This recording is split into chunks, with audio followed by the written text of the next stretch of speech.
നമസ്കാരം. ഞാൻ ഷാജി ജോൺ. കെണിയിൽ അകപ്പെട്ട എൻ്റെ ചിന്തകളിലേക്ക് എല്ലാവർക്കും സ്വാഗതം. ഒരുവൻ ഉറങ്ങാൻ എത്ര ബുദ്ധിമുട്ടുന്നു എന്നറിയുവാൻ അവൻ കിടന്ന് അവൻ്റെ കിടക്കയിലേക്ക് ഒന്ന് കണ്ണോടിച്ചാൽ മതി.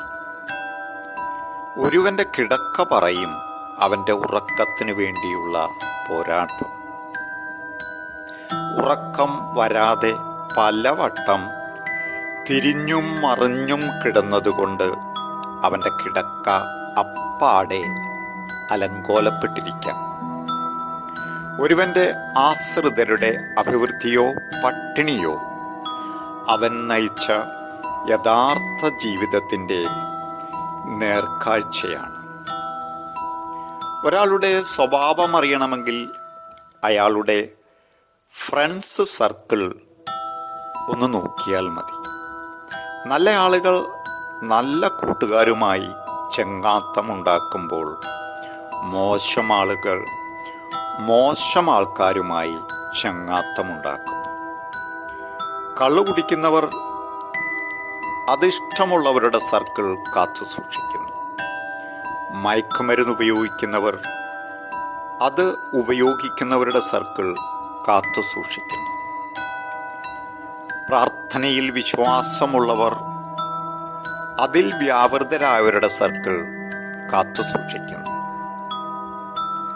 അവനവന് ഇഷ്ടപ്പെട്ട ശീലങ്ങളോ ദുശീലങ്ങളോ ഉള്ള കൂട്ടുകെട്ടാണെങ്കിൽ ആ കൂട്ടുകെട്ട് തുടരും.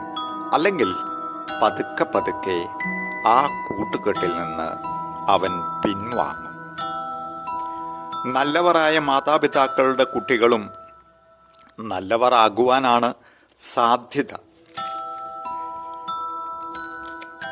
ഒരുപക്ഷെ കുട്ടികൾ പഠിക്കുന്ന സ്കൂളും കോളേജും സ്വാധീനിച്ചില്ല എങ്കിൽ അവർ നല്ലവരായി തന്നെ തുടരും.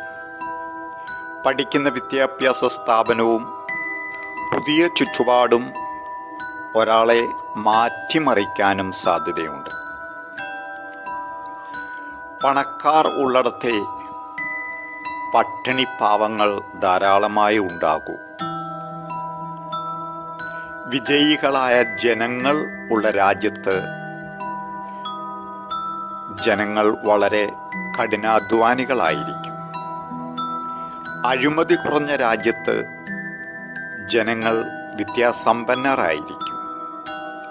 വ്യത്യസ്ത ജനങ്ങൾ വസിക്കുന്നിടത്തെ ജനങ്ങൾ സഹിഷ്ണുത കൂടുതലുള്ളവർ ആയിരിക്കും. ഒരു മലയുണ്ടെങ്കിൽ ഒരു താഴ്വരയും ഉണ്ടാകും. കണ്ണുണ്ടെങ്കിൽ കാഴ്ചകളും ഉണ്ടാകും. ചെവിയുണ്ടെങ്കിൽ ശബ്ദങ്ങളും ഉണ്ടാകും. ഉത്തരമുണ്ടെങ്കിൽ ചോദ്യവും ഉണ്ടാകും. നന്ദി. Please share and subscribe this YouTube channel. Thank you.